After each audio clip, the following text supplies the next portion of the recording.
Can the show.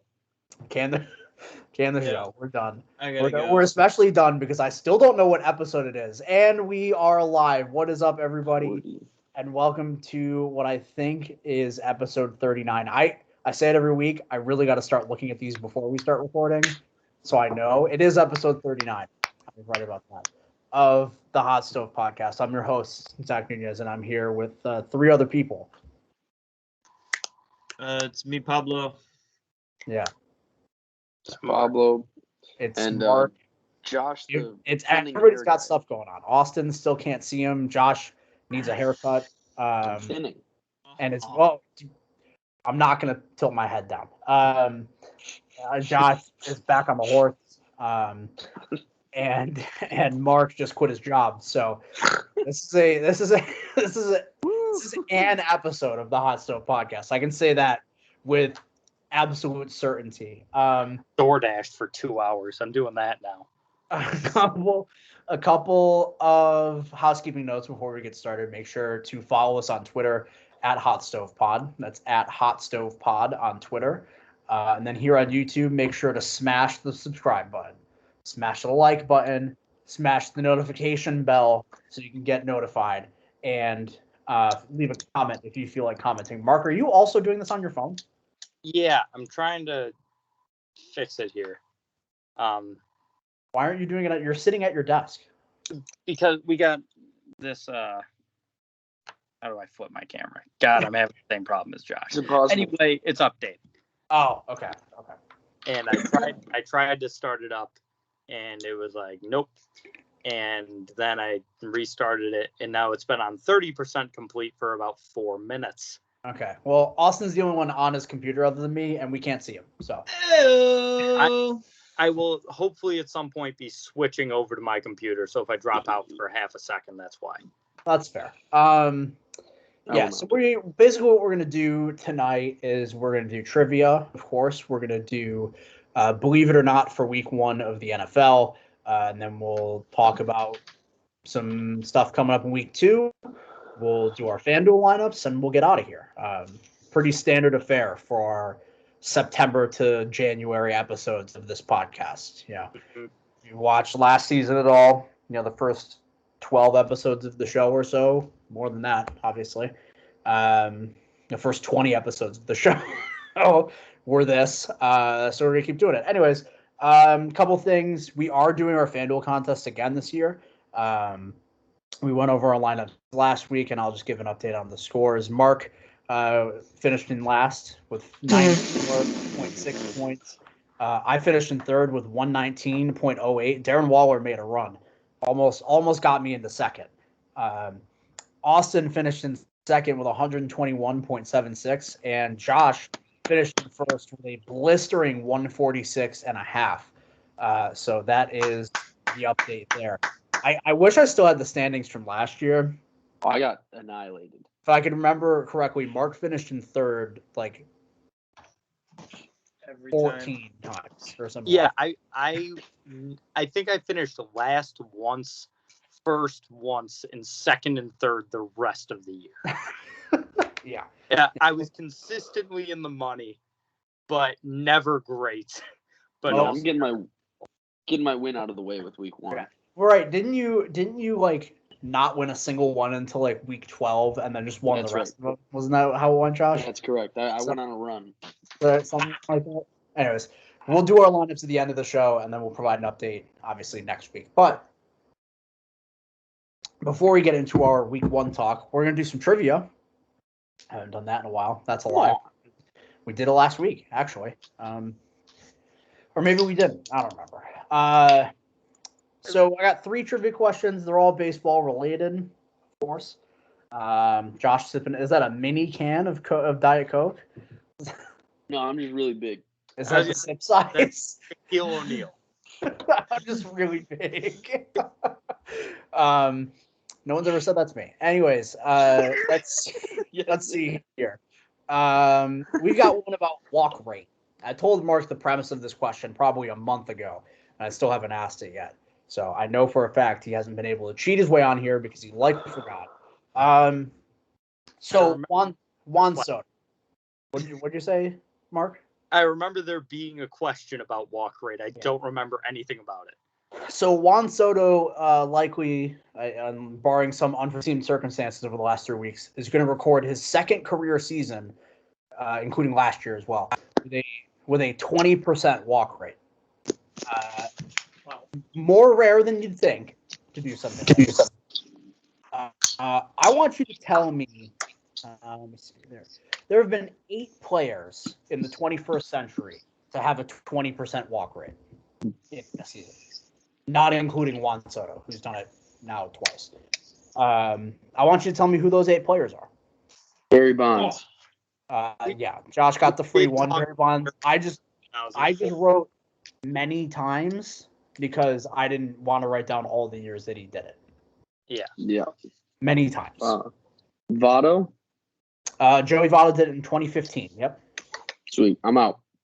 I might go too. Of the remaining 6 players, 2 are still active. Pujols? Nope. Miggy? Nope. Big Papi. No. Big Papi. Was this Yelich? tough off the bat? I gotta head over to Baseball Reference real quick. I'll take Kevin Youkilis for 400, please. And I'll take that 400 because you're incorrect. If it was you and I didn't guess it, I would have done good. Hey man, you just gotta get creative here sometimes. Oh, I don't want MLB.com. I want Baseball Reference. Also, tomorrow, while we're doing this, happy Roberto Clemente Day tomorrow. Tomorrow is officially the start of Hispanic Heritage Month.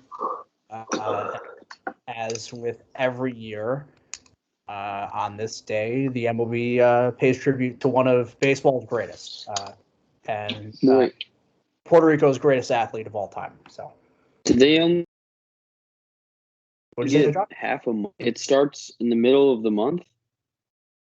Yeah. Does it go to October 15th? Let me see. What kind of 2 weeks. Yes, it does go to October 15th. I don't know why it's that. I'm assuming there is historical relevance to it. I have not looked it up. I just know that it starts. Yeah. Also, actually, cool move by the MLB for allowing all Puerto Rican players to wear number 21 tomorrow if they want to. I don't know. So I know the politics behind that. That apparently any player can wear it. Mm-hmm. They just have to give the team notice in advance so they can make the jersey. It's not like Jackie Robinson Day where they already have them made. Oh, okay. Apparently, they have to give the team notice, but why don't they just? And they might do it next year because this is now a thing in perpetuity. I think wasn't last year the first Roberto Clemente Day or something like that. Did they have it? I think so. It might. I think it's fairly recent. Anyways, can we? I just wonder if moving forward they'll just make number 21 jerseys for everyone every year. Yeah, I'd imagine he should be up there. I mean, yeah, I don't know what we're doing here. Anyways, back to the trivia question. We still got. I'm gonna go with Mark McGwire. Mark McGwire is incorrect. Mike Trout. Mike Trout did it in 2018. Yes. Stanton. Nice. Yeah. Known Walker, Giancarlo Stanton. I don't know. I was thinking about sluggers, dude. We're saying about sluggers who then get intentionally walked. So I'll give you the years. Not that it'll help all that much. Years we've got 2000, 2002, 2007, 2011, and 2020. I think last year might have been Judge. No. Ryan Howard? No. Bryce Harper. Bryce Harper is correct. He did it last year. Sammy Sosa. Say Sammy Sosa? It's the only Sosa I know. I thought Suzy you said Sosa? Jackie Sosa. I was confused. No, Sammy Sosa didn't do it. John Rebecca Phillips Sosa?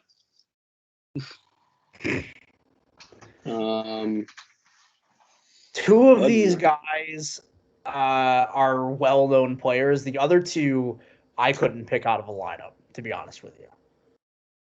Are those Jimmy- the 2007 and 2011 ones, or? No, 2000 and 2011 are players that we definitely know. Jimmy Rollins. No.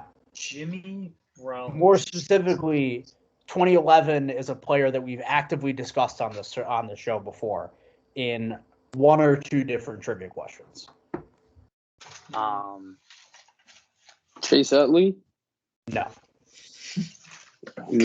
I'm gonna name the entire Phillies roster.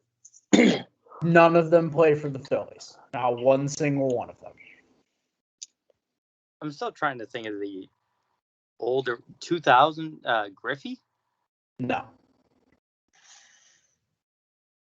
Adam Dunn. No. No. Oh, So I'll say, I won't say one Walked year a because lot. it'll give it away. What'd you say, Mark? Adam Dunn actually walked a lot. It sounds like We talk about him.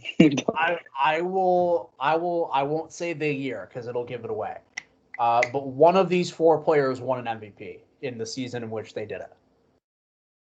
Ryan Braun. No. David Wright. No.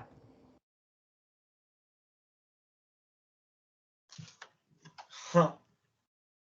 Who the? Yeah, no, I'm trying to think of the 2000 MVPs.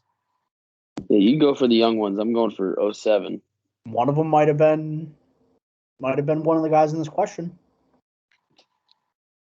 Well, yeah, because I know it's not 11. 7 and 11 could be A-Rod. He doesn't really walk, though. A-Rod is incorrect. 7's an outlier, though, is what he said, kind of. 7's a bum. Yeah, that's not A-Rod.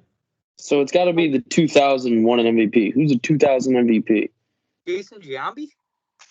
Yes, Jason Giambi is correct. Oh, my God.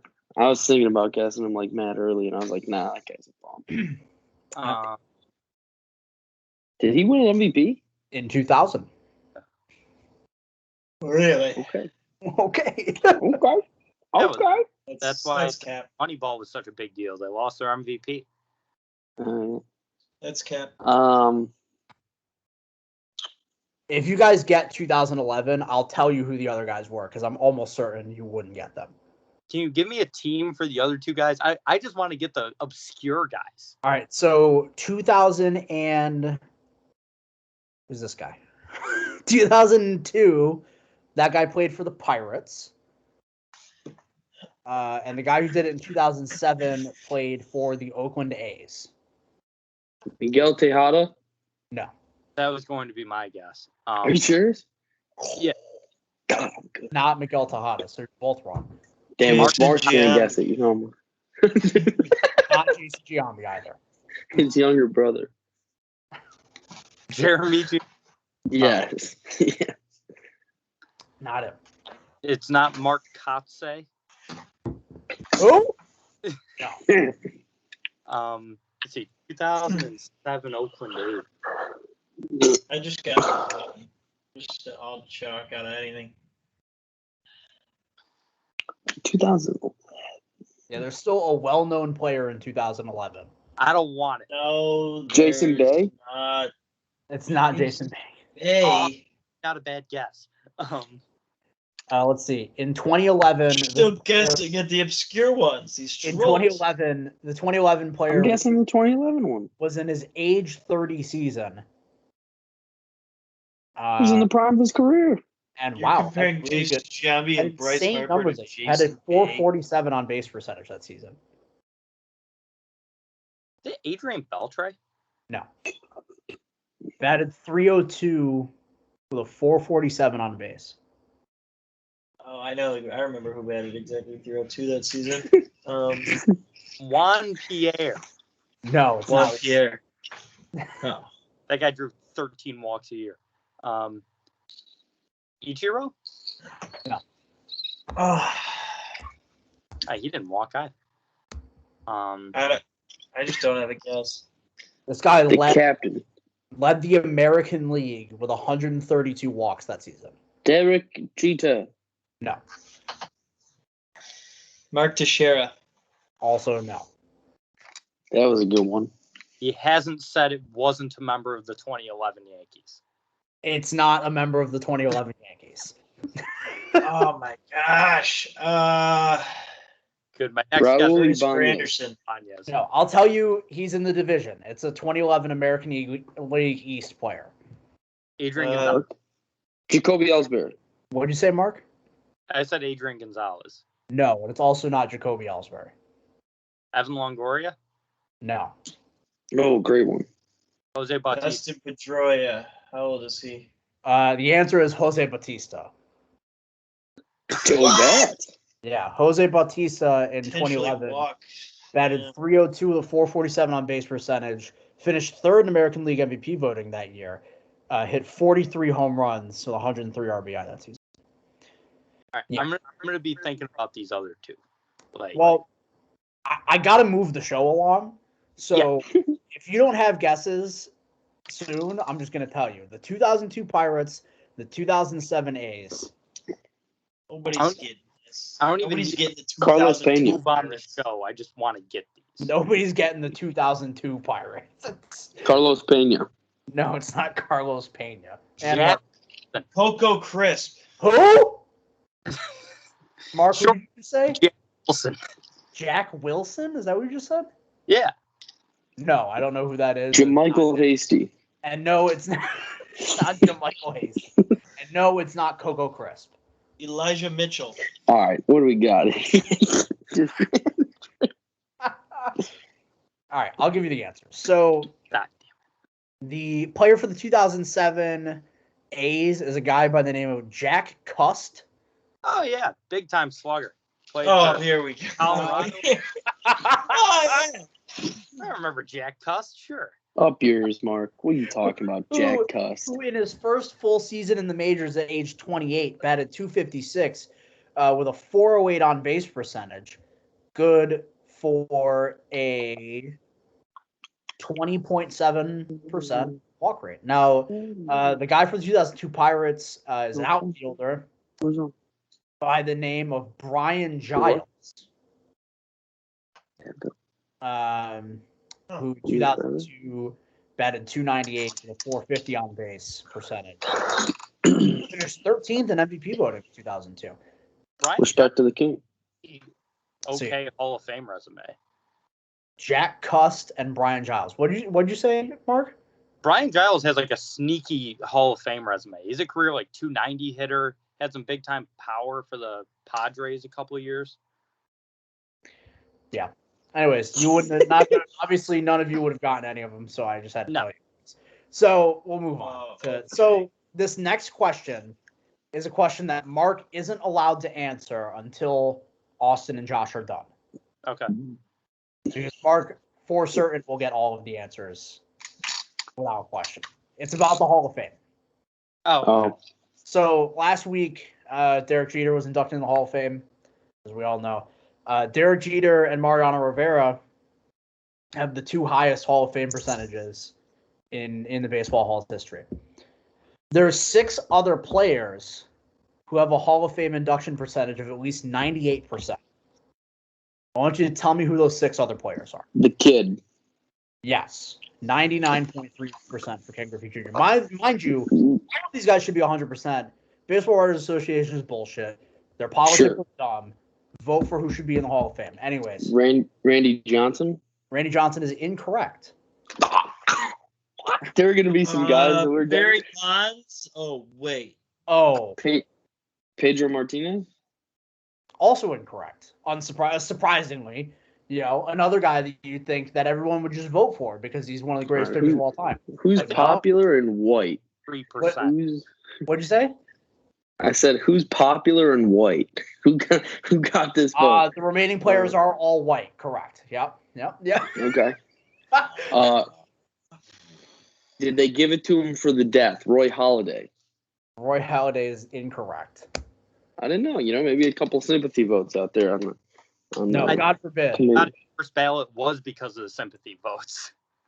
And Mark, you cut out for a second. What did you say about Pedro Martinez? I think he got less than 90%. Unbelievably stupid. I hate this process. I think he got, because they're like, oh, he only won 210 games or whatever it was. Right, because they're still in 1894 where wins matter. I forgot about that. My bad. I'll go with that's what I say to the Baseball Hall of Fame. Honus Wagner. Honus Wagner is incorrect. I don't know how they even Nolan voted Ryan. Nolan Ryan is correct. Yes. Damn, that's a good one. That's a good white guy. Damn. That's a good white guy.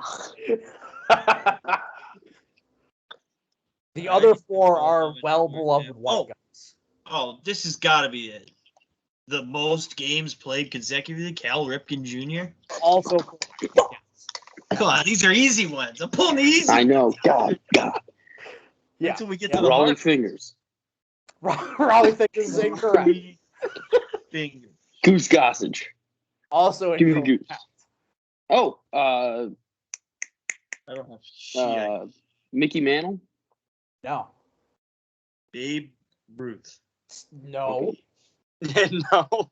Yeah. Okay. Then the old guys just aren't going to be there. Wade Boggs. No, that's not correct. One of them played before Babe Ruth, I think. Ty Cobb. Yeah, Ty Cobb is one of them. Albert Pujols. Should be. Won't be, but should be. So what do we got? Two more. Yep, two more. Two more. Who'd you just get? Ty Cobb. Ty Cobb. What about Hank Aaron? No, I told you the remaining players. Hank Aaron wasn't over 98%. No, because the writers were racist. I mean, as much as I was joking, like, you're right. Yeah, I was like, I'm thinking about white guys. Yeah, I mean, is Hank Aaron? None of those guys were over 98%, let alone 100. It was racist. Mike Schmidt. I mean, it's no coincidence. No, Mike Schmidt is not it. It's no coincidence that the only black guy on this list was inducted in 2019. Mike Piazza. Derek Jeter. Oh yeah, I forgot. And Mariano Rivera. I forgot about those two. Sorry. But again, those three have all been inducted since 2019. Yeah. Shocker. Mike Piazza. Mike Piazza is not correct. I was going to make a joke that if this were 1985, Derek Jeter would have gotten like 65% of the vote. And Mariano Rivera wouldn't have been inducted at all because he didn't win any games. He only got saves.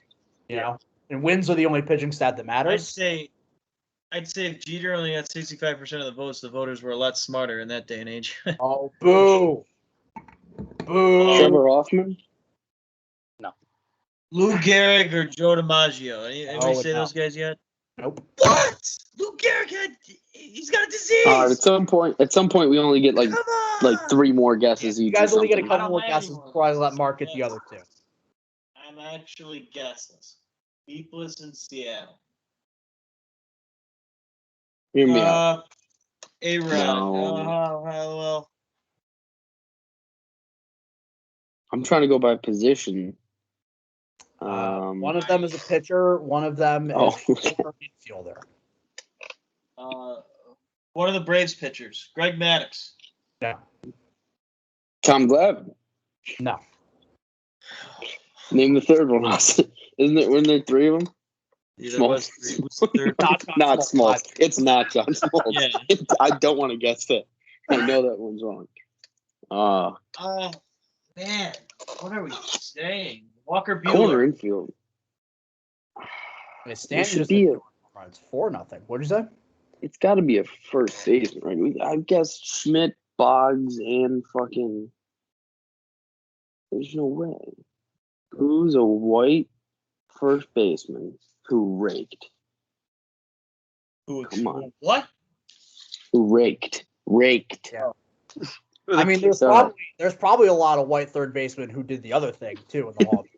Lord knows they don't care, but I'm out. If Josh has any more guesses, more power to him. Now, Mark, tell me who they are. I know the pitcher is Tom Seaver because Ken Griffey broke his record, and I remember that. Correct. The pitcher is Tom Seaver. The corner infielder, I'm sort of struggling. I've got a couple of guesses. I don't think, but Eddie Matthews? No, I'll tell you this. The corner infielder played 21 seasons, all for one team. Okay, so is it Chipper Jones? Nope. Again, you're guessing great names. Players that should have probably been unanimous into the Hall of Fame. You know? Who'd have thunk, right? Oh, you're telling me Eddie Matthews was like the GOAT? I can't even think of a guy who's played 21 seasons with the same team. Can you give me the year they were inducted? Yeah. Let me see.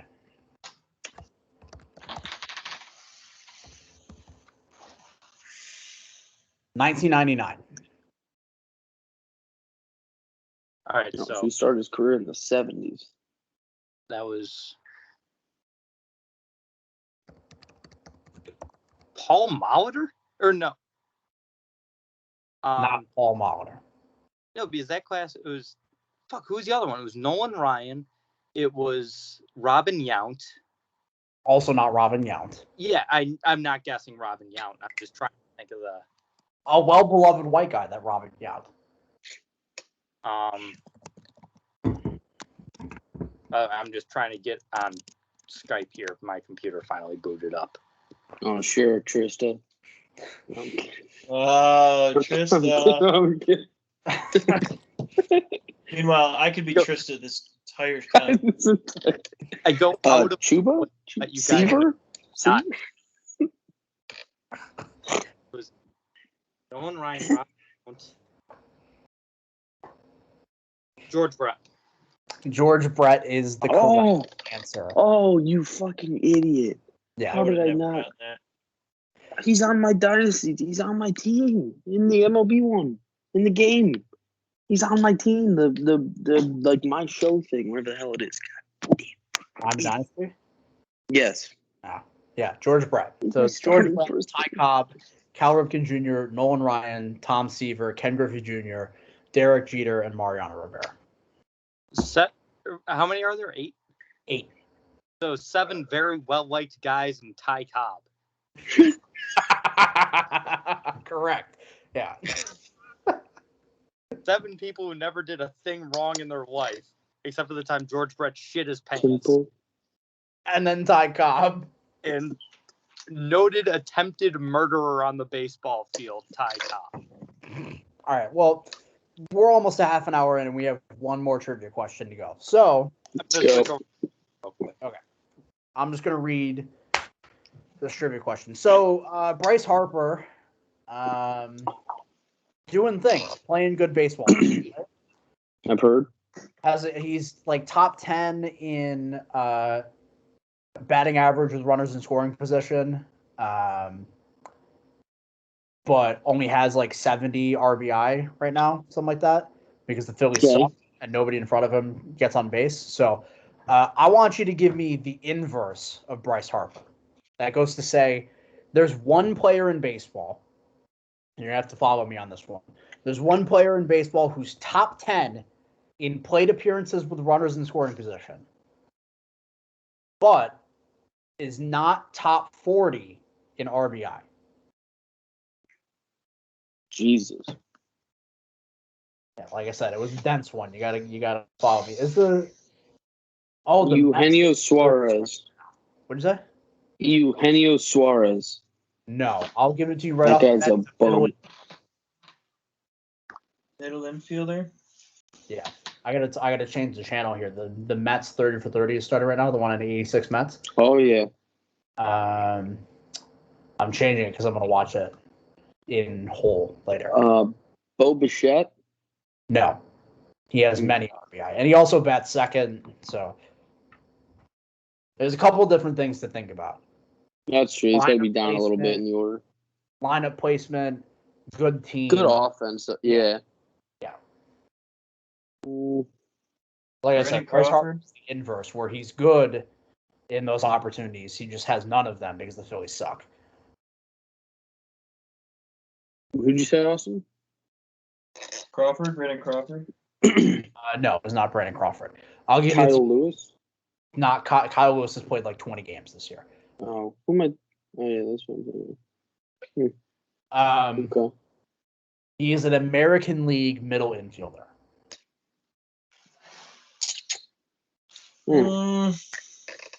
Altuve? Is Carlos Correa? It's not Altuve, but it is Carlos Correa. Yeah. We went. Carlos Correa is fourth in kind of nuts. Fourth appearances with runners in scoring position, but he's only 52nd in baseball with 75 RBI right now. He is batting .246 with runners in scoring position this year. Not good. Not good. Yeah, so that's trivia. Before we get into football, and I swear we will at some point, even though we're already a half an hour in. Nah. Scrap it. We at the Hot Stove family just want to say rest in peace, Norm Macdonald. Obviously, it's one of those things where, like, it was a very long, very private bout with cancer that nobody knew about. So the news has not been fun, but the best we have is all of the memories that we have of what he gave us in terms of content. And what were you gonna say, Josh? Have you ever seen Dirty Work? I have not. It's with him and Artie Lang. Very funny. Well, didn't he have a show on Netflix a few years ago? Yeah, he did. It lasted like a season, and he brought in. I remember like Jane Fonda was on it. It was like a late night comedy kind of bit, right? Yeah. It was all right from what I saw. I think I watched one episode. The first episode, Spade was on, or saying one of those two, and I was like, all right. Dirty Work, fun movie. Two personal favorite things about Norm Macdonald. One of them is, and they both are tied to SNL. By the way, I mentioned it before we started the show. One of them is his endless pursuit of O.J. Simpson.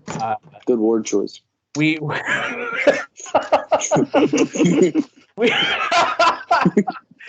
talked a lot about how much I hate OJ on the show. That's a smarmy piece of shit. And Norm and I had something very much so in common.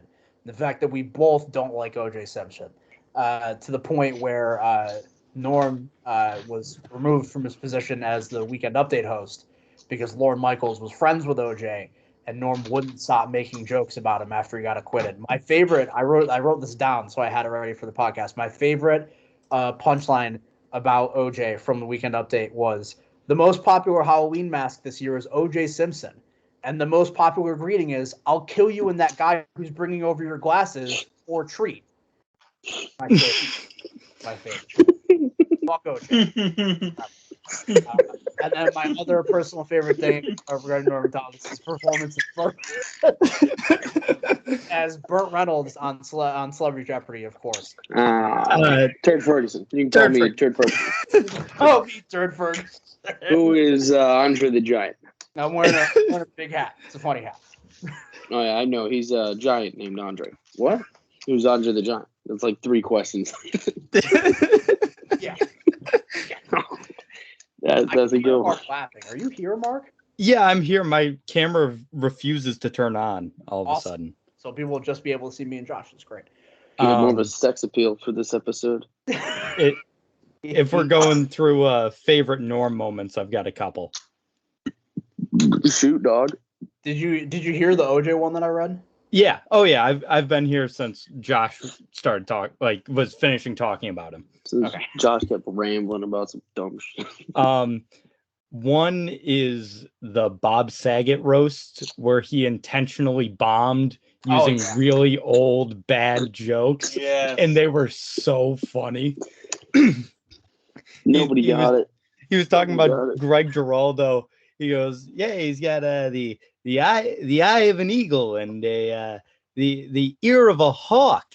Ladies and gentlemen, this man is for the birds. My favorite part of that was the very beginning where he goes, Bob, everybody really just wanted to push you into a well. They wanted to murder you in a well.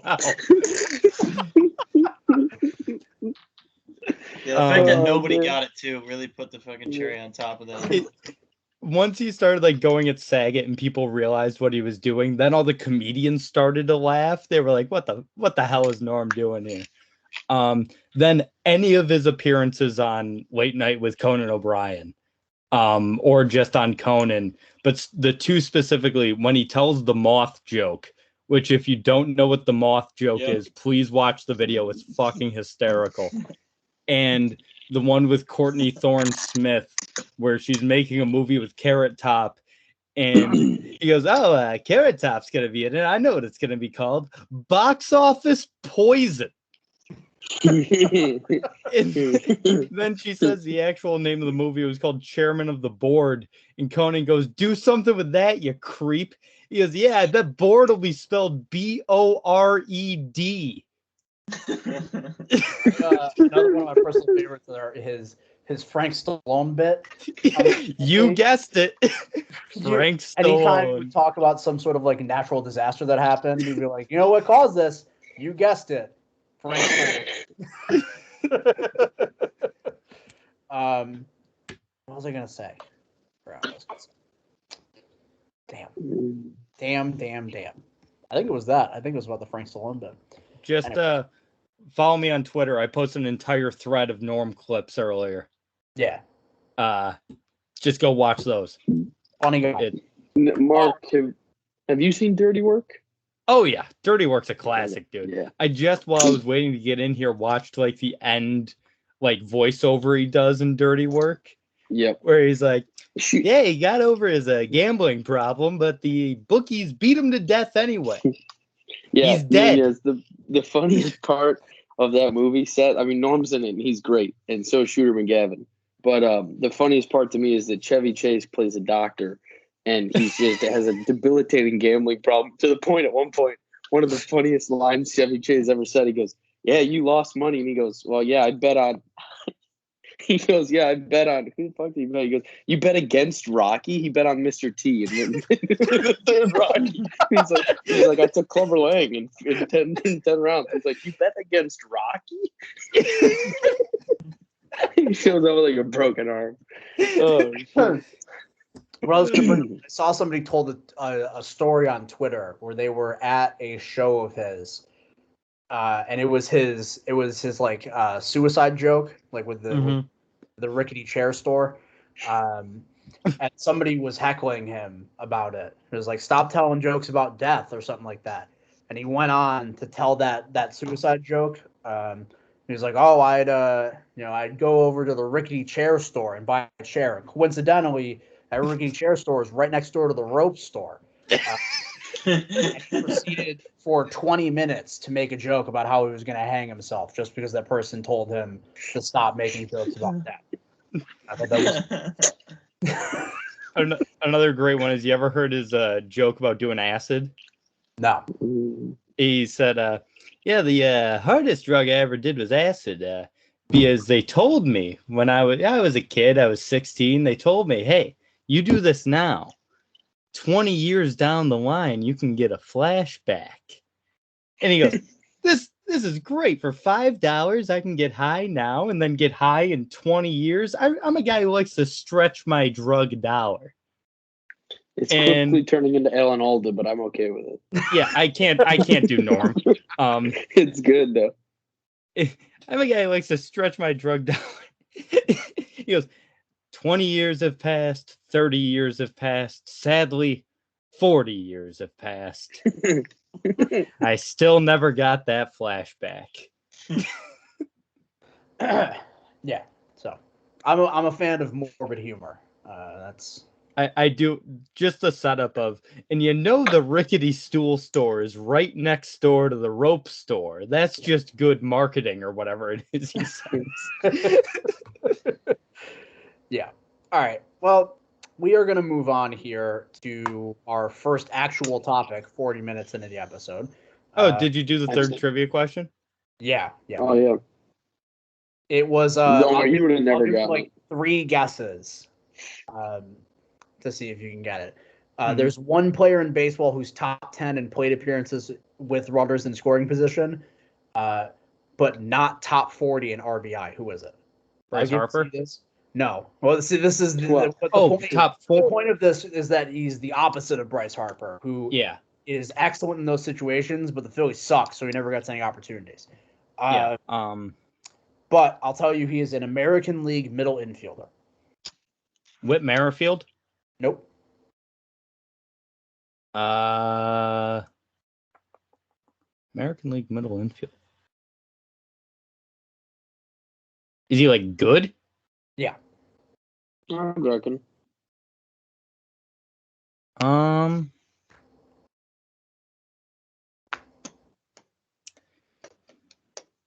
don't know. Okay. Well, the answer is Carlos Correa. Oh, wow. That shocks me. He's 4th in plate appearances with runners in scoring position, but is 52nd in baseball in RBI. How many RBIs does he? 75. Huh. He's batting 246 with runners in scoring position this year. When Nunez told us that he was an American League middle infielder, on cue, me and Austin both said our answers at the same time. He said Correa, and I said Altuve. So that's fun. That's a good little bit there. All right, we're going to move on to our recap of Week 1 here in the NFL, and we're going to do our Believe It or Not segment.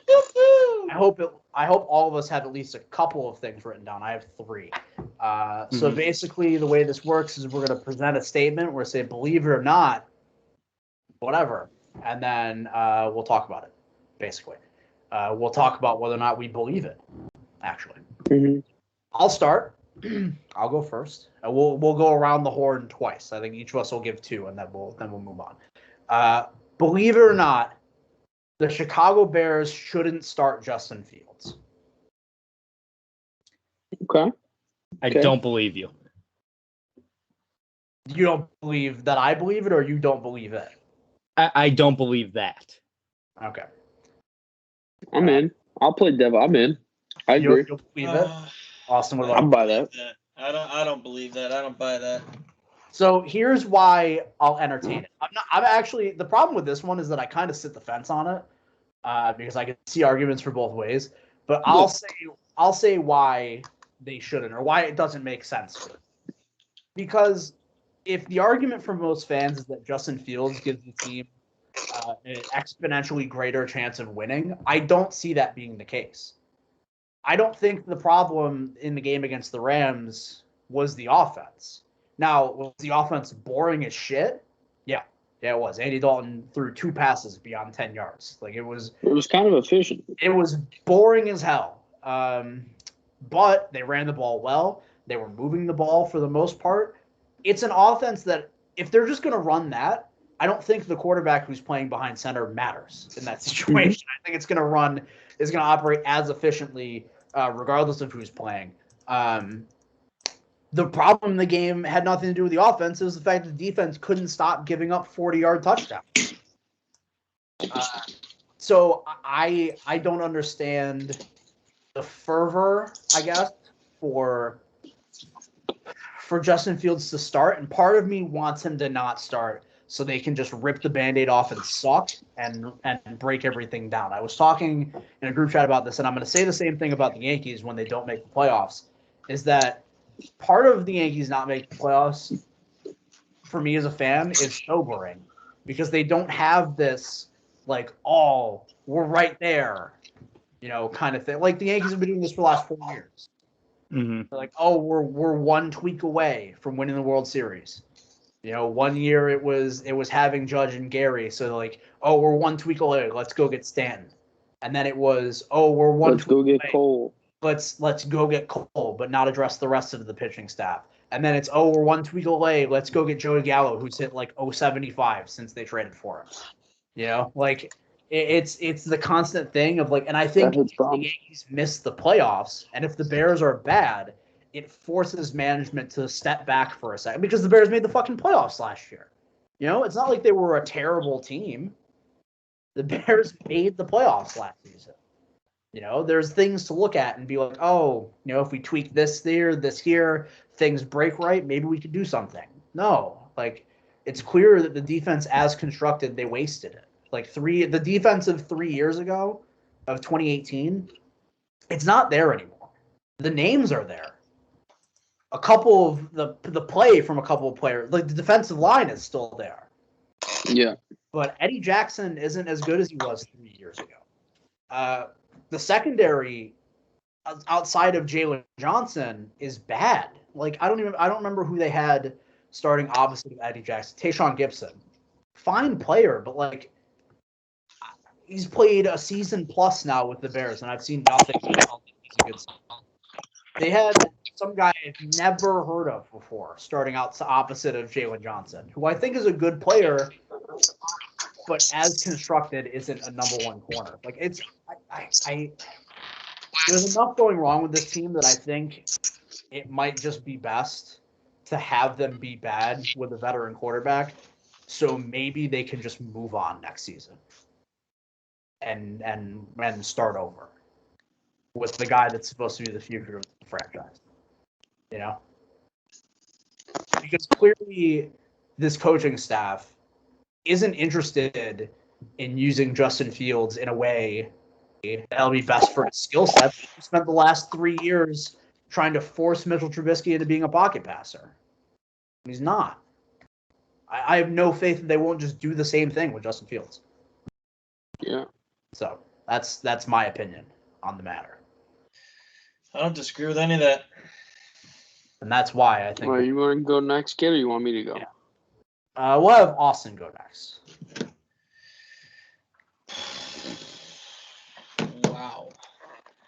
Well, here we go. The homer pick to start as well. Believe it or not, this was actually a quality win for the Philadelphia Eagles, and the Falcons aren't the worst team in the league. I like the first part. I don't know. I don't actually. So, I believe it. I will agree with that statement. I think it was a great win for the Eagles, and I think it proves very, very well for their success by Austin, for their success this year. Like I think there were questions about whether or not they'd be competitive this year, or maybe they just kind of phone it in and get ready to start come next season. I think that win proved that like they could absolutely be a playoff team this year. They could absolutely be a team that plays disruptor. Like I think there's a good enough team there, and I think that was a really impressive win from the standpoint of, we know defensively speaking, particularly, that the Eagles' run defense was going to be the best part of that unit. But their secondary played well. Yeah. Their secondary played well. Their offensive line played really well. Jalen Hurts looked fantastic. Like that was the game that we had here locally, instead of whatever other game was on Fox at the time. I can't remember. But so I watched the entire thing, and I thought Jalen Hurts looked really good. Like particularly impressive as a passer. Like I know that was like the thing coming in. You're like, ooh, pretty good for a running back. Which there was one throw that Lamar Jackson made last night. That I was watching the game alone, and I said out loud, "Oh, pretty good for a running back." After Lamar Jackson made the throw, it was a great throw. But Jalen Hurts, and we've talked about it 100 times. It's not like that isn't born out of some thinly veiled racism, but what are you gonna do, right? We're not calling Josh Allen a running back out here. All right, everybody. No. Well, I'm also not calling Josh Allen a quarterback, so. True. So I don't know. Yeah, no, I thought that was an impressive win for the Eagles, regardless of whether or not the Falcons are good. Which it looked like a fucking mess. Yeah. Like I thought the offense would still look good. They got a bunch of talent. Well, they have some talent, and then Mike Davis. Like that's They were one of the key teams that I saw. I loved watching. Like the first, obviously, especially week one. That first drive is just completely game scripted, and like these teams have run that set of plays hundreds of times at this point, right? So I mean, that first drive, everyone looks good, or you should. Like everyone looks like they know what they're doing. And that was like the Falcons' like first two drives. I was like, wow, they're moving the ball. They look really good. Mike Davis is back. They were up tempo. That was the exciting part It's like and then it died. And then they just were done. Yeah. At the end of the first quarter, basically, the Falcons' offense just stalled out. And I have a feeling that it'll probably be like that for a lot of Also, like, Matt Ryan had Tony Gonzalez, right? Like, does he not remember how to throw to a tight end? I mean, what are we talking about? Pitts had like 4 targets. 4 targets. Right? 8? I thought Yeah, it was like 8 targets, 4 catches. Oh, I thought it was. No, they were doing well. Let me see. It's just it did not go. Yeah, 8 targets, 4 catches for 31 yards. There was one target I remember that pretty clearly hit him in the hands and he dropped it, but be like that. Well, that's unlucky. I also just want to say I believe Austin's statement because it was going to be the exact same thing I was going to say. Oh, okay. Well, there you go, Mark. I hope you had more than 2. I'm back in. Yeah, I've got an extra. I've got a backup. Josh, why don't you give me one? Yeah, they're both centered around like the same game for the most part, but I'll go with my. What's 2. that? I said I know what game you're talking about too. Yeah, I think you might. It's this is probably the hotter of the 2 takes. Believe it or not, Mike Tomlin should still be on the hot seat. He should be in the hot seat, and I'll tell you why. Mike Tomlin has not had a losing season. That is correct. Mike Tomlin was given 4 wins a season for many years, playing in the Browns and Bengals division. Mike Tomlin is consistent with mediocrity. It's kind of the same reason that I think the Cowboys had to let go of Garrett. Obviously, like a little bit of a lower threshold of talent or success in Dallas compared to what Tomlin's done in Pittsburgh. But at some point, a lack of like true achievement and just, being within a game of the playoffs every year is not good enough as a head coach in the NFL in my mind. You say he should still be on the hot seat. Was he on the hot seat in the first place? Maybe not. Yeah, should be on the hot seat. Sorry. I did not know that. Sorry. No, my bad. Yeah, he should be on the hot seat. Sorry. I will say I don't believe that. I don't agree with that either. I've made it apparent, at least in my opinion on this show. I think we talked about the PFF list where they ranked, or maybe I talked about it to you guys outside of the podcast, where they like ranked the top 10 coaches, and Andy Reid was like 8 for some dumb reason. Yeah. That was a bad list, but I do think that Mike Tomlin, it's weird because he comes out of a different era of coaching. Like he's like, like a lot of these coaches are like offensive wizards, love numbers, going to put whoever out there that we feel like putting out there that's going to make plays, right? Mike Tomlin's almost the direct opposite in the fact that he's defense first, which not very many coaches are still.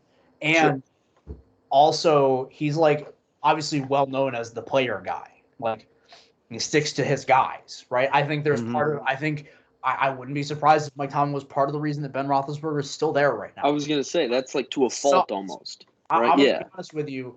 All of the good favor that was built up for the 11 games that the Steelers were good last year, gone. Ben Roethlisberger, I don't want to make reference to the heinous sex crimes that he's committed because I do that too often. But he just made reference that piece of shit can't throw a football anymore. All right. Yeah, I mean, I saw somebody on the internet call him a potato with legs. I thought that was accurate. It was jokingly, but also like watch the plays where he gets pressured in the pocket on like a 3-step drop. He could not get out of that pocket if his like life depended on it. Mm-hmm. If a drunk 19-year-old was standing on the line of scrimmage, he would not be there fast enough. It wouldn't be possible. I will only say this, and look, maybe we'll have to address it if the Steelers season goes sideways, like it did last year, right? Mm-hmm. Like maybe this year the season goes sideways a lot quicker than it did last season. It took until week 13 for them to fall apart last year. But Mike Tomlin has built up, I think, enough good favor, and I will just remind people that he went 9-7 with Mason Rudolph and Devlin Hodges 2 years ago. So well, also, my thought is that if you're gonna say that they're bad because they have no quarterbacks, like how can Tomlin be on the hot seat at all? There's nothing to do with him. He's the personnel. I mean, no, when you're around that long, I don't think the Steelers aren't very good just because of Ben Roethlisberger. What were they supposed to do? Draft a quarterback at 24 or trade for one? Wait, that doesn't involve him very much at all. And then their backup quarterbacks are the worst quarterbacks in the league. Or when Jameis Winston is available 2 years ago in free agency for $1 million. He's not actually the GM. He could say he could tell the GM we want a guy, but he can't. Sure. So you're just assuming that he's done none of this. I will go further to say that I don't think the Steelers are good for a multitude of reasons, not without just quarterback. Yeah.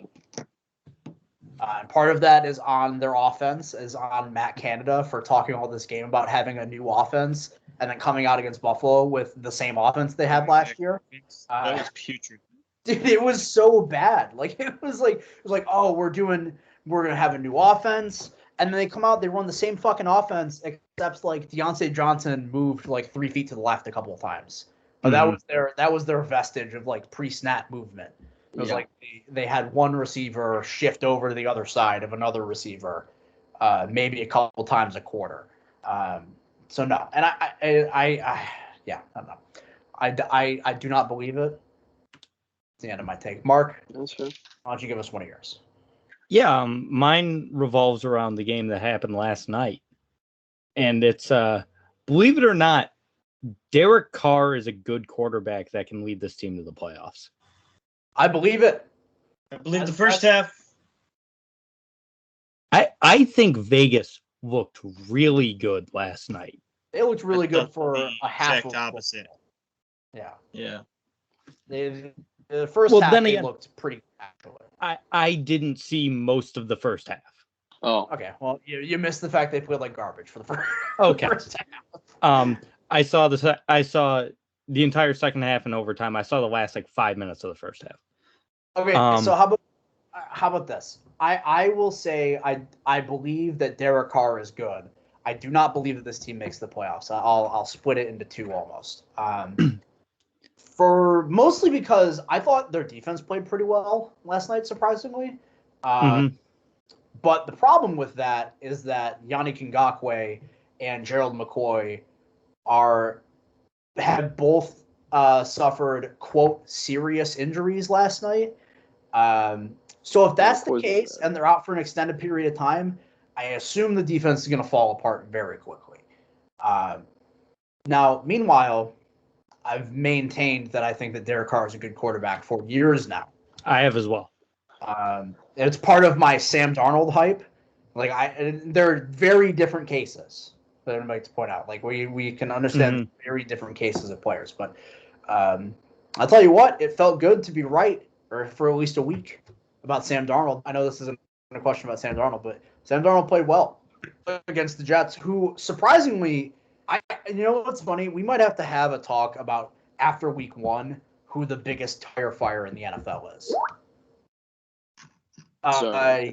Yeah, we can see that on the screen. You're not gonna. Well, yeah, I'm almost certain the viewers can see that. Yeah. So yeah. We'll take a break from our one round here real quick, and we'll do our Fanduel lineups for this week because Josh has to head out soon. Yeah, so sorry about that. That's the end of the first four, believe it or not. So we're going to do the Fanduel lineup. Then we're going to do the other couple that we have, and then we'll talk briefly about week two, and we'll get out of here. So, all right, Fanduel lineups for this week, Thursday through Monday, as per usual. Josh, you were the last to get in on the Fanduel lineup. I want you to be the first to tell me what your Fanduel lineup is for this week. Sweet. Of course. So this week I went with the same exact mindset as last week, and I'm just thinking for what team is going to go out there and throw the ball like a maniac. And last week I got it right with the Dallas Cowboys, 58 attempts or 56 attempts by Dak Prescott. Yeah, that was the move there. This week I'm going with my pick for MVP as of right now, Matthew Stafford and the Los Angeles Rams. I got Matt Stafford, 7,500, damn cheap, along with Cooper Kupp and Robert Woods, both. Cooper Kupp's only 6,200. Guy got 20 points last week. What are we talking about here? He's a favorite of his, and he's mad good. So I'll take those two. And as the stack, as the people in the know like to call it. As far as running backs go, I went with I guess maybe the best offense in the NFL. The Arizona running backs, The Arizona Cardinals, their running back Chase Edmonds for 6K.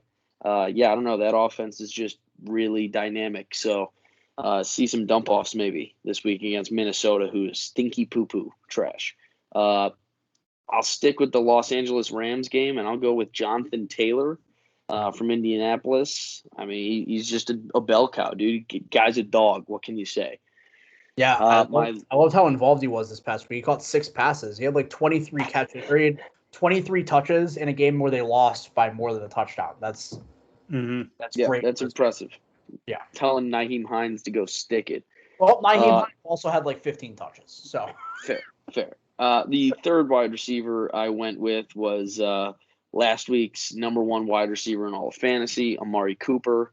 I don't know that anyone's going to stop the Cowboys throwing the ball, or I mean, it'll happen, but they're not going to stop Dak from trying to throw it 15 times to Amari Cooper. So as long as his target share is as high as it is, I'll pay $8,000 for him. I don't really care. That's kind of the same thought process with my tight end, Darren Waller. 7K, $1,500 cheaper than Kels, and the guy got targeted 20 times as a tight end on Monday. So, I mean, I'll take that guy, and he's pretty good. So we'll take him at the flex spot. I went with the bounce back Devontae Adams. They're playing Detroit on Monday night, and I don't know. I want to believe the conspiracy that Aaron Rodgers is just completely tanking the season for Green Bay, but also I have a feeling that as a true competitor, from one true competitor to another, as Connor would refer to it, Rodgers just wants to win, especially those games. I think he takes pride in beating up people in his own division. And so I think him and Devontae Adams figure it out this week. I put him in at the flex, and with very little money to spend at defense, the Dallas Cowboys. It's also worth noting that the Lions defense sucks. So I mean, it's garbage. So yeah.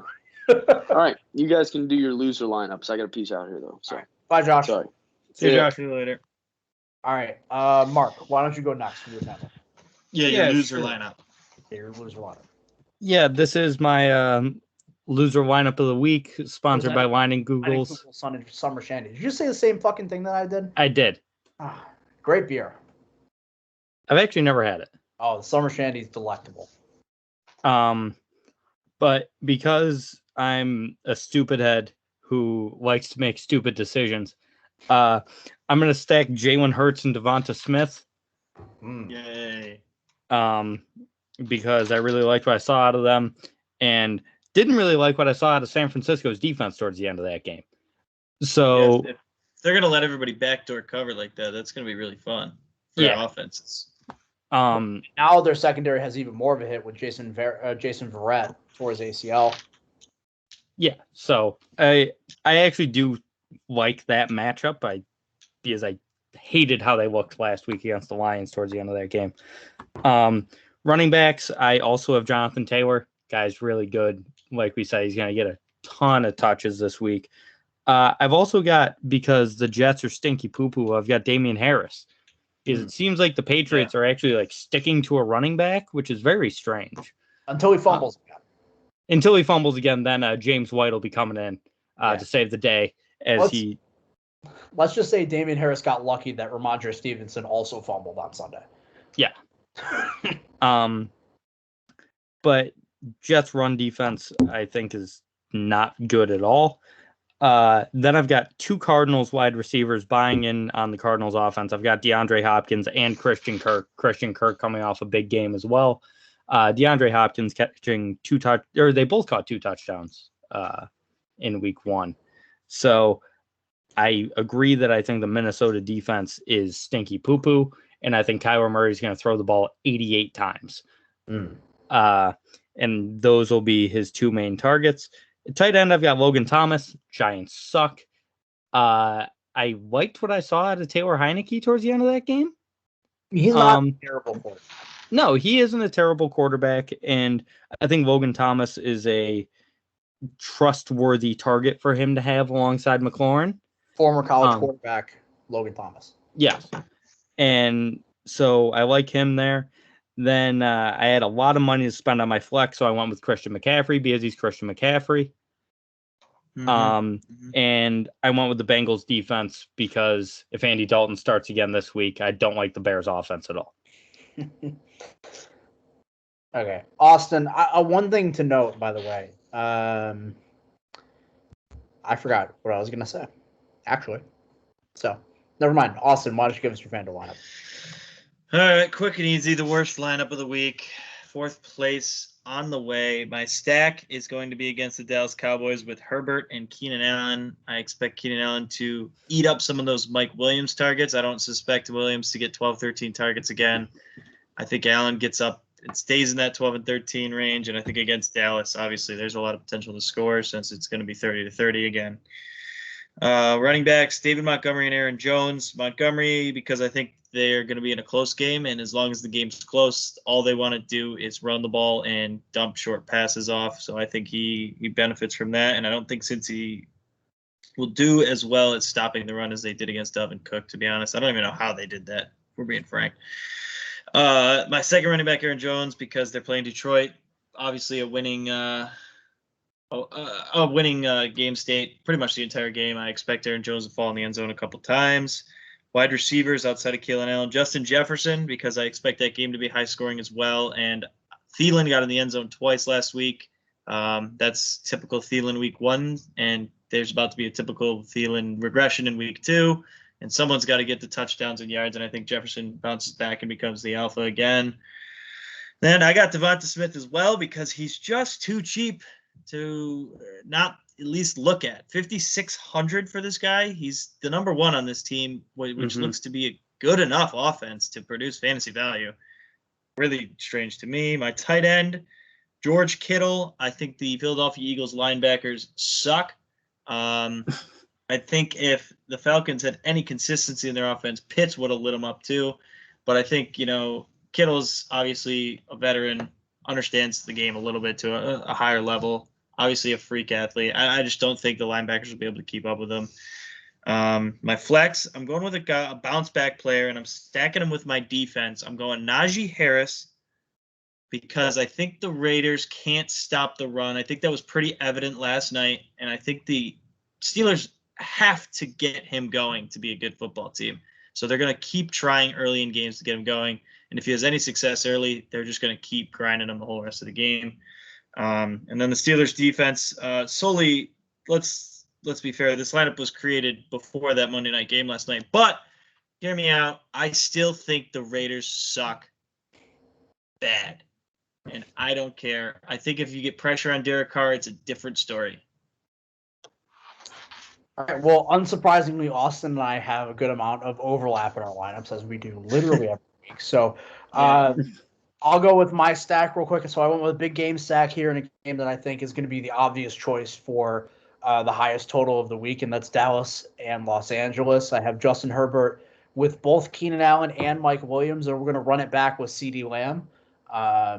Like I said, you want that positive correlation. You want to be able to you want to be able to have the least amount of things that you have to get right, which is why players who play in large field tournaments in particular favor games rather than players. Because if you think a game is going to combine for 60 points, then you could pick anyone and they have an equal chance of scoring a touchdown in theory. So I went with the 4 players from that game. My secondary game stack is a game that I actually don't know as if it'll be competitive or high scoring. I just know that I like these 2 players and their situations a lot. One of them is Aaron Jones. Like I said, I don't, as much as I would love to buy into the Aaron Rodgers is mailing it in conspiracy theory, I don't actually think that's true. And I'm pretty well convinced that Aaron Jones is good at football. #analysis. So I'll take him against the Lions defense. But we're going to run it back with Jared Goff's favorite garbage time target, and that's TJ Hawkinson. He's the only guy to catch balls there. They might be down a lot of points. And even if they're not, he's the only guy to catch balls there. So I ran it back with TJ Hawkinson. My other running back is Najee Harris as well. My biggest pick for this week in the sense that the Raiders couldn't really stop the Ravens from running. Now, then again, nobody can really stop the Ravens from running. I saw a stat last night that they've run for 100 yards in like 30-plus games in a row or something like that. That's a lot. It's a lot of games. But the thing is that even if it's offset by a downtick in offense, like I mentioned, the Raiders have lost Gerald McCoy and Yannick Ngakoue, making their defensive line that much worse. So I have a good feeling that Najee Harris is going to bounce back after a disappointing week 1 in Buffalo. My flex, I went with another tight end. That's a bad idea normally, but when you're doing it with TJ Hawkinson and Travis Kelce, it's really not that bad of an idea. Yeah. Do I really need to explain why I took Travis Kelce? I mean, come on. Yeah, I've never heard of him. They play the Ravens. I don't give a shit what team they're playing. Patrick Mahomes is going to throw it well, and Travis Kelce is going to catch a bunch of balls. So, that's all that matters. And then with my defense, it was one of the picks that I had to have in this slate, and that's the Washington defense against the Giants. Look, man, Giants offense doesn't look good. They didn't look good against Denver. They're probably not going to look good against the football team either. It is what it is. Anyways, those are our FanDuel lineups. We'll be sure to update you in the coming week on what they look like and where our standings sit. All right, we're going to do one more of these believe it or not statements, and then we'll get on to week 2. Believe it or not, let's see here. I'll go with this one. We'll go back to the hot seat question. Remember when I said that Cliff Kingsbury might be on the hot seat this season if they can't get the offense turned around? Mm-hmm. Believe it or not, Cliff Kingsbury shouldn't be on the hot seat, but Mike Vrabel might want to be checking the temperature. Yeah, I like that. Yeah, I like that. Part of it is on management, I think, for going so hard after Julio Jones and not addressing the defense at all.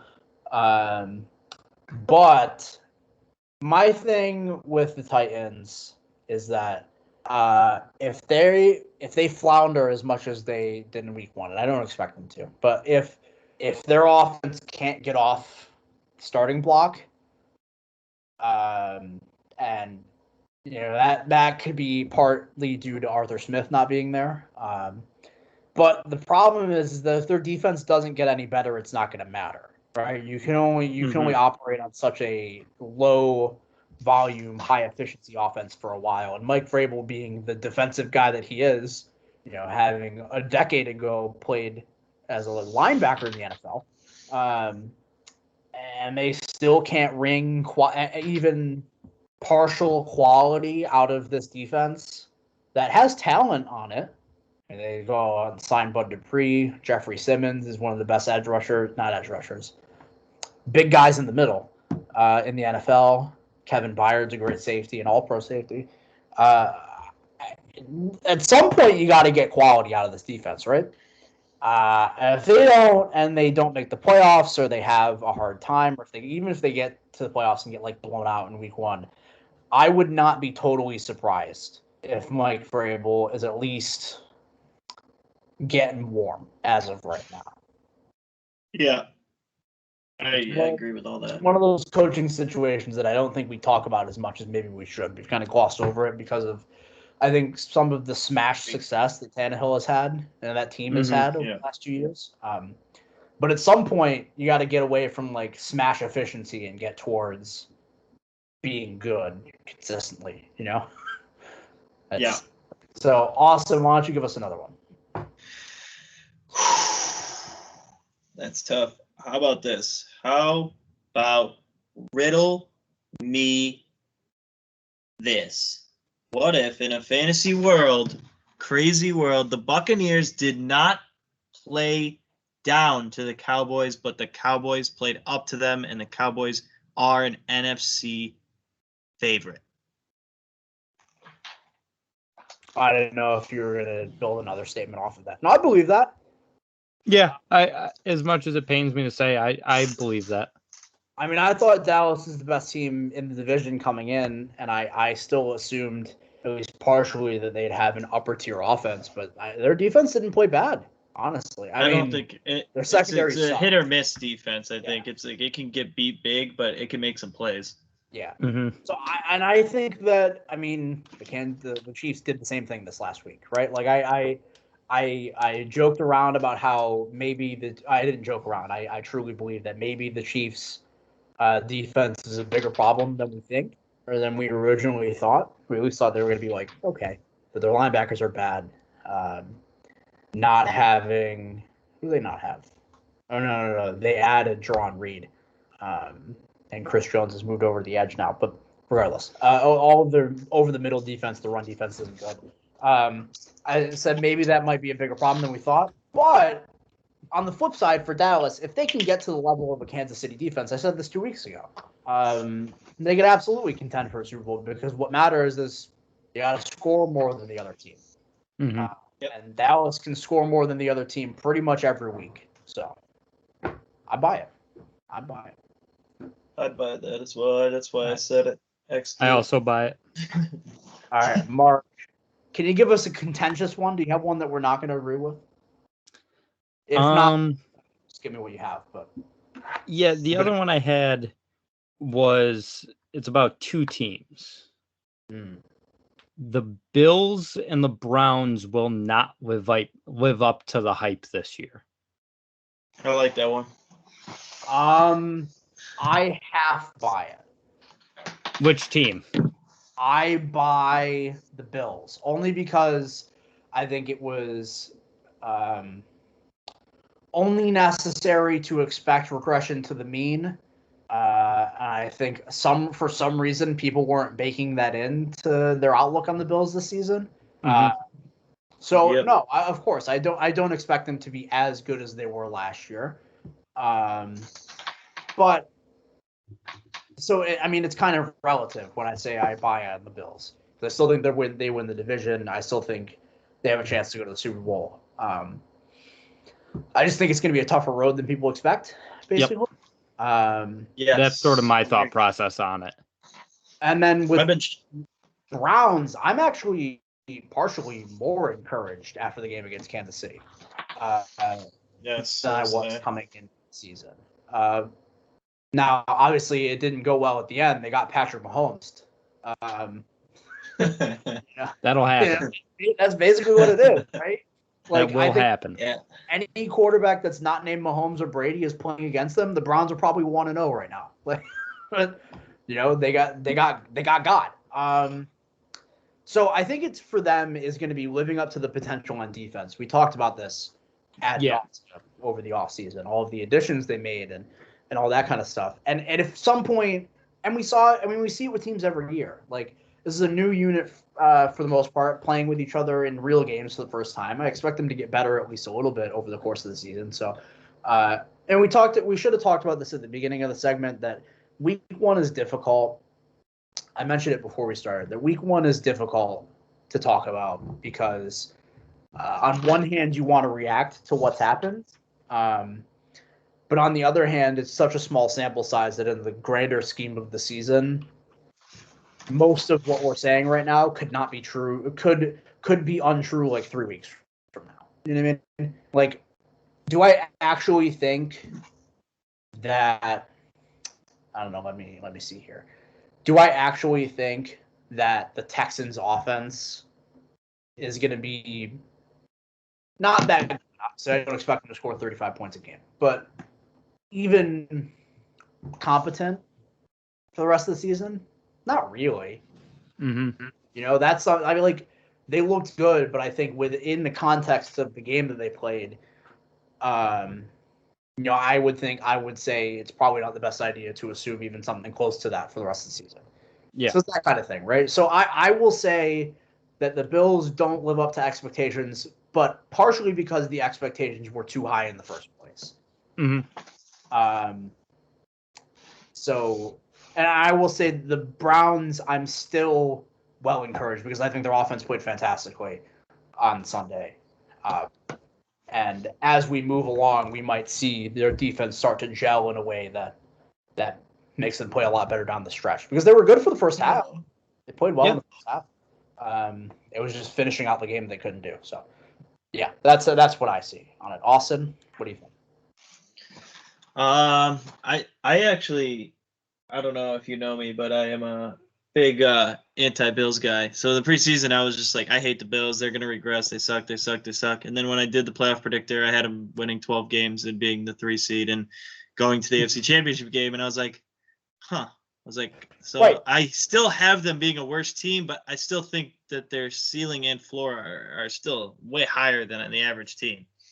Right, and that's part of the relativity of it. Like, 12 wins and the 3 seed in the AFC is underperforming expectations. Mm-hmm. You know, generally speaking, to what a lot of people have the Bills as this season. Yeah. And then for the Browns, I'm with you. I thought their offense was going to be the problem. I didn't think that they were going to look that good right out of the gate. I thought they were going to be slow. They were going to run the ball okay, but then they were just not going to be able to. They were not going to be able to do anything when they fell behind. And they looked really good, really in sync, really good in play action. Without OBJ, who I still think is a, great player. So I don't know. I guess I'm with you on the Browns. I'm less scared that they're not going to hit this mythical craziness that people are giving the Bills, but I think the Browns are much more achievable goals. Yeah, well, I think also the Browns, the expectations were like slightly lower, ever so slightly. Yeah. Not they weren't expected to be good contenders in the AFC, but they didn't have like the fervent Browns to the Super Bowl charge that like the Bills did coming into the season. Yeah. Mark, how do you feel about your own statements? Do you buy them? I very much buy the Bills just because I think they just looked bad. They didn't look, but I think, like I said, the part of it is like, good teams are also afforded bad games, Well, yeah, I don't for think sure. the Packers suck. But no, I don't think Packers suck, and I don't think the Bills suck. But it's just, I thought that was a very winnable game for them. I'm with you where I don't think Pittsburgh's all that good. Like, I think Pittsburgh's got plenty of problems, and I know they weren't expecting TJ Watt to play, and then he played, and blah, blah, blah. I just thought that was a very winnable game for Buffalo, and I didn't like what I saw, plain and simple. And it might be a first week overreaction, might be just the fact that the Bills were, I think, the second most bet team to win the Super Bowl.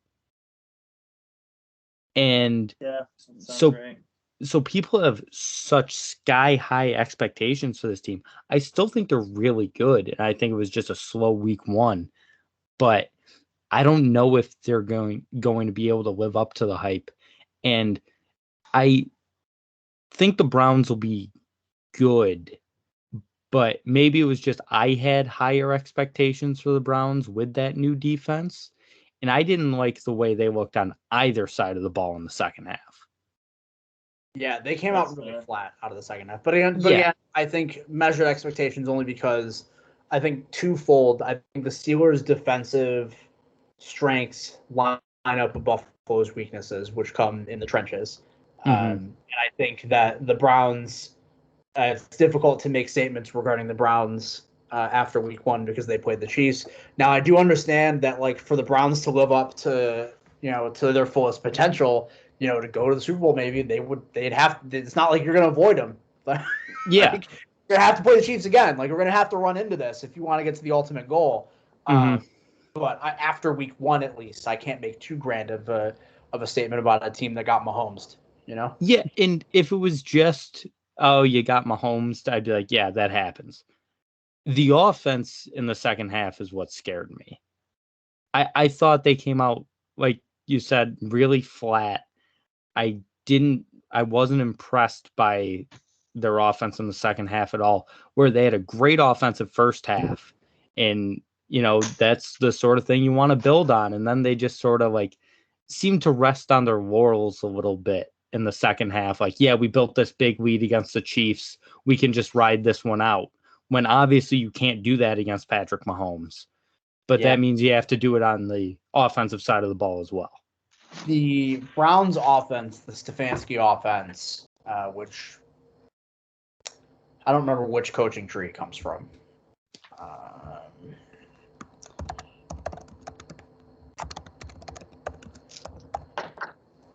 This is great podcasting. Yeah, I don't remember where Stefanski came from. So, oh God, I don't know. Anyways, my point being is that it's similar to San Francisco's offense in the fact that it's kind of front runner-y. They're an offense that, since it's so run heavy, and it's more so for the Browns, I'll say, because they're a little less quote unquote creative when it comes to building things out schematically.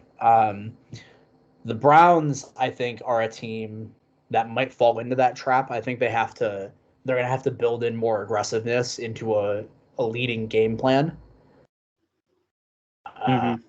Because I think you're right. I think they came out and they kind of took their foot off the gas a little bit because they had a good lead coming into the second half. But again, I hesitate to make large statements about anything. It's been 1 week. These are obviously adjustments that can be made.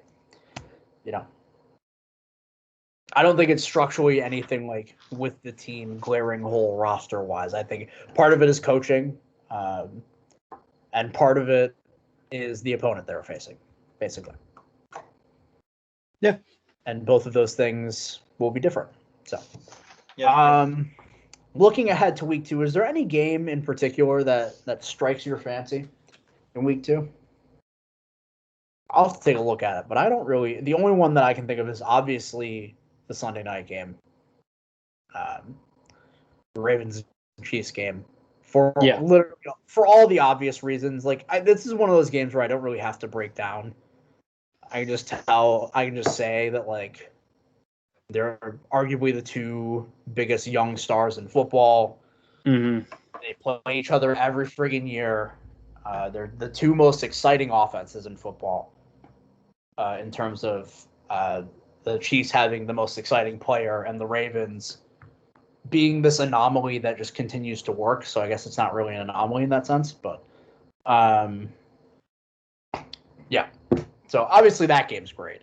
For me, I'd say Rams at Colts. Colts first home opener against another good team, and I think people start to hit the panic button. So the Colts played at home against Seahawks. Did they? I thought they were on the road. No, that was in Indianapolis. Oh, okay. Well, same difference. I think this is where people start to hit the panic button, even though they play 2 of the top 10 teams in the league in the first 2 weeks. If they go 0-2, people are going to do the old Carson Wentz sucks. This team's terrible. Well, so I think my other, believe it or not, by the way, the third one that I wrote down was, believe it or not, the Rams aren't the best team in the NFC West. And I think that bleeds into what I find most interesting about week 2 is the particular games that the Seahawks and Rams play. I think this week against Indianapolis is going to be more telling about the Rams than week 1 was. Yeah, for sure. Not just because I think the Indianapolis defense is more talented. I don't really. I think they're equal in terms of talent defensively. They have similar strengths as well, and similar weaknesses. But I think schematically, Indianapolis is a very frustrating defense to deal with. So I think the way that the Rams respond to that, like the Rams aren't going to have multiple 50-plus yard touchdowns against the Colts. It just does not happen. Like I know I say this off of one of Tyler Lockett's touchdowns from this past week. I know that. But I think it's going to be a tougher challenge, and we'll see how that offense looks. And then I think conversely, Seattle's game against Tennessee is going to tell us a lot about both teams. It's going to tell us really about Tennessee's offensive line, whether or not they just got Chandler Jones or they're bad. And I think it's going to tell us about Seattle's defense a good bit, coincidentally. If Seattle's defense, particularly against the run, like if they bottle up Derrick Henry, and this happens for the second straight week, then I think we have a more firm expectation of both teams moving forward. One about Seattle's defense maybe being better than we thought, and one about Tennessee's. The questions surrounding Tennessee's offense that have been around for the last few years that might become a little louder. I things off the ground against the Seattle defense that I don't think really anybody expects or has pinned down as like a top 12 defense in the NFL. Like they're fine, they're a fine defense. And to be fair, I feel the same way about the Cardinals defense. They're fine. But the the Seahawks, for example, don't have a pass rusher to the level of Chandler Jones, not even by a mile. No. So I think, I think that might be the teller, right? Like if the Seahawks get their pass rush, the success to the level that Arizona had last week, I think there's going to be real questions to be asked about whether or not this Tennessee offense has kind of like had the wheels fall off, basically. Mm-hmm. For sure. But yeah, that's it for me. I'm excited to see the shootout between the Cowboys and the Chargers. Like I find no way also excited for that. In which that game is low scoring. There's no shot. Oh, no shot. That's over City, and I don't even know what the over-under is right now. Let me see. It I assume is it's the highest of the week. 55. Yeah, it's got to be the highest. Same as Chiefs Ravens. Oh, I'll take the under in the Chiefs Ravens game, but 55? Shit. Yeah. That's really high. Anyways, excuse me. I think that's it. I don't get a game. I don't get a game to talk about. Oh yeah. What game do you want to talk about, Mark? Sorry. I'm going off the beaten path. Not taking one of these so-called so-called. No. I'm not taking one of these so-called good football games. All right? Yeah. Give me Broncos Jaguars. I think the Broncos are a good team. So I think Trevor Lawrence is a good quarterback. Yeah, I think this could be very telling for both teams because the Jaguars just got beat by the Texans. And it wasn't. Yeah, it was bad. Yeah, the Jaguars just got their shit kicked in by the Texans. I think it says more about the Jags defense than their offense. I thought their offense played fine. Well, yeah, and their offense was pretty good. I don't know about pretty good. Trevor Lawrence threw 3 interceptions. But he also threw 350 yards and 3 touchdowns. Yeah. He had a Jameis. He pulled a Jameis. It was a very up and down day. Yeah, like I said, overall, it was fine. Their defense is terrible. It's a lot worse than I thought it was going to be. Yeah, but that's the thing is, that was against Tyrod Taylor and David Johnson. Yeah. The Broncos are just kind of like a better Houston. Catching passes, and he got signed to the team like 3 days ago. Who? Danny Amendola. Wait, Danny Amendola's on the Texans? Caught a touchdown on Sunday. Oh my God. Is he related to Matt Amendola, the kicker for the Jets? Yeah, I think so. You know what else is funny? I didn't know Chris Hogan was back in the NFL. I did know that. Plays for the Saints. He caught a touchdown. A touchdown. Yeah. I know that. What's with all these random white receivers making their way back into the NFL? I'm not here for it. But no, I think this could be telling because, yeah, the Broncos looked good last week against a god-awful Giants team. And I don't know if the Jaguars defense is like just much worse than we thought it was, or if they just had a bad game. Well, to be fair, because Urban Meyer is their coach. First place, so it's not much worse than I thought it was going to be. It's bad. Also, yeah, I just want to see Trevor Lawrence play football. I really enjoy watching Trevor Lawrence play football. I like watching him play a lot too. He's so fun I like to watch. Watching all these guys. Did you guys know that all 5 quarterbacks drafted in the first round scored a touchdown, and all 3 receivers drafted in the top 10 scored a touchdown? Yeah. And 2 of the 5 quarterbacks didn't even start. Yeah. I didn't know Jordan I was about to say Jordan Love because he took over for Aaron Rodgers. Trey Lance scored. He did play. Yeah, Trey Lance came in and threw a touchdown on his very first play. I think it was. Oh, nice. Yeah. Meanwhile, Jimmy Garoppolo fumbled on his very first snap of the game. I did see that. Yeah, that was bad. Anyways, we're running along. So, couple things before we head out. Make sure to follow us on Twitter at Hot Stove Pod. That's at Hot Stove Pod on Twitter. Here on the YouTube side, subscribe, like the video, leave a comment if you feel like it, and hit the notification bell so you know when we post new stuff. Yeah, that's about it. We'll be back next Wednesday, talk about week 2. And hopefully we'll have better, we'll have more data, basically, to make better statements. You know what I mean? For these two, and Josh as well, I'm Zach. Thank you for watching, and we will see you next time on the Hot Stove Podcast. Peace.